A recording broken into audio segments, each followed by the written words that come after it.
Assalamualaikum warahmatullahi wabarakatuh.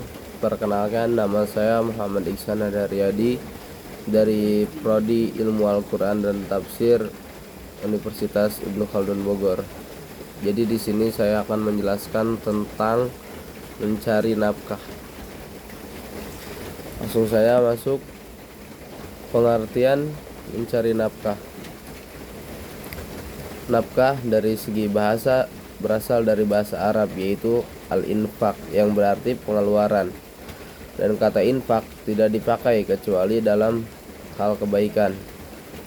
Sedangkan menurut istilah, nafkah adalah segala bentuk pembelanjaan manusia terhadap dirinya dan keluarganya dari makanan, pakaian, dan tempat tinggal.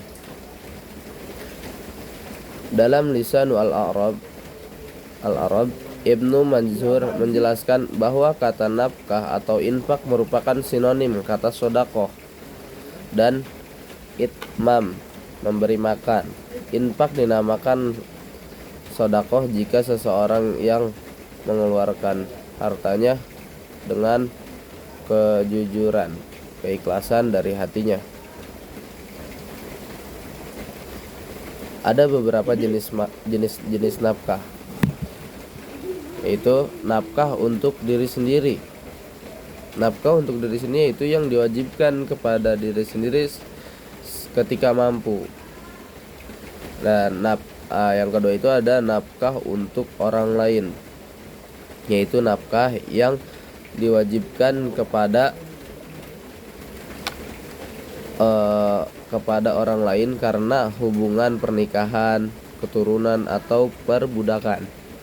Yang ketiga itu ada nafkah untuk istri, yaitu nafkah yang diberikan suami kepada istri untuk memenuhi kebutuhan pribadinya. Kadar nafkah, yang satu itu kadar nafkah harus disesuaikan dengan kemampuan pemberi nafkah. Dan yang kedua itu nafkah harus didahulukan untuk diri sendiri sebelum menafkahi orang lain. Contoh, nafkah makanan, pakaian, tempat tinggal, kebutuhan pokok, dan lainnya, pengobatan. Nah, itu nafkah untuk diri sendiri, yang dilakukan untuk diri sendiri.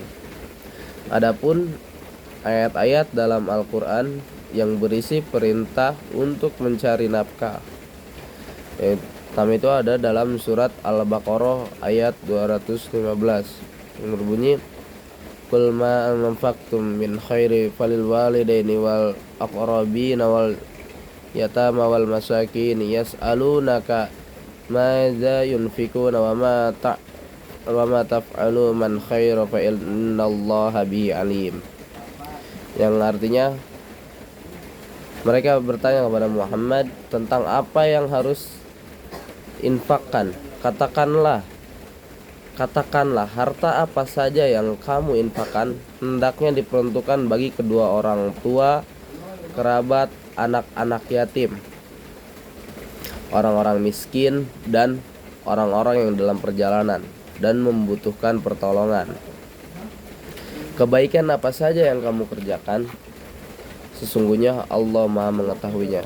Quran surat Al-Baqarah ayat 215.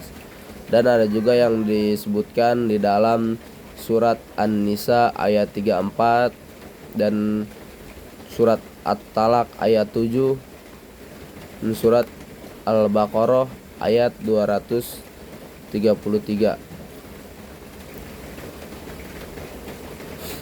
Adapun tujuan dan hikmah mencari nafkah.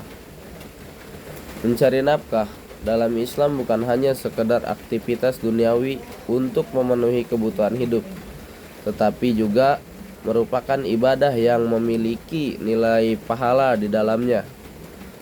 Selain tujuan untuk mengharapkan pahala, terdapat hikmah kepada manusia harus mencari nafkah.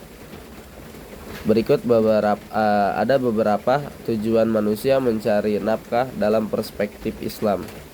Yang pertama itu memenuhi kebutuhan hidup.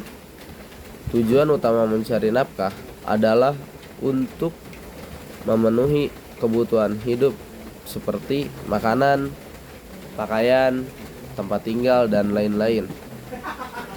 Yang kedua itu menjalankan perintah Allah. Allah memerintahkan manusia untuk berusaha dan bekerja guna memenuhi kebutuhannya.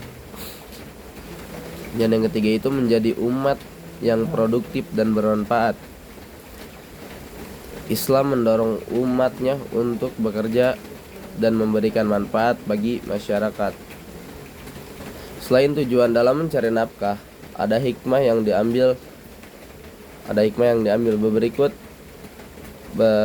beberapa hikmahnya. Yang pertama itu mendapatkan keberkahan dalam rezeki. Rezeki yang diperoleh dari usaha halal akan mendatangkan keberkahan dalam hidup. Rasulullah SAW bersabda, tidaklah seorang memakan makanan yang lebih baik dari hasil usaha tangannya sendiri. Hadis riwayat Bukhari. Yang kedua itu sebagai sarana ibadah kepada Allah. Mencari nafkah dengan niat yang benar bisa bernilai ibadah. Allah mencintai hambanya yang bekerja keras untuk mencari rezeki yang halal. Dan yang ketiga itu hikmah mencari nafkah adalah menjadi sumber kesejahteraan bagi orang lain. Dengan bekerja, seseorang dapat membantu orang lain baik melalui sedekah, zakat maupun membuka lapangan pekerjaan. Jadi kesimpulannya mencari nafkah, bahwa mencari nafkah atau bekerja merupakan kewajiban bagi setiap muslim yang dengan melaksanakannya bernilai ibadah dan merupakan tanggung jawab sendiri, terutama bagi kaum laki-laki. Al-Quran menegaskan pentingnya usaha dalam memenuhi kebutuhan hidup, baik untuk diri sendiri maupun keluarga. Ayat-ayat seperti Quran Surat Al-Baqarah ayat 215, Quran Surat An-Nisa ayat 34, Quran Surat At-Talaq ayat 7 menunjukkan bahwa Islam mengajarkan umatnya untuk bekerja keras dan menghindari sikap malas serta ketergantungan kepada orang lain. Rasulullah SAW sendiri telah memberikan contoh melalui berbagai profesi yang beliau jalani dalam hidupnya. Tujuan utama bekerja dalam Islam bukan hanya untuk meroleh penghasilan, tetapi juga untuk menjaga harga diri, meningkatkan produktivitas, serta memberikan manfaat bagi masyarakat. Selain itu, bekerja dengan niat yang benar akan menilai sebagai ibadah dan mendatangkan keberkahan dalam kehidupan. Dengan bekerja halal dan baik, seorang dapat memenuhi kewajibannya dalam menafkahi keluarga dan berkontribusi terhadap kesejahteraan sosial, termasuk melalui zakat, sedekah, wakaf, dan kegiatan ekonomi lain yang bermanfaat. Mungkin hanya sekian dari saya. Assalamualaikum warahmatullahi wabarakatuh.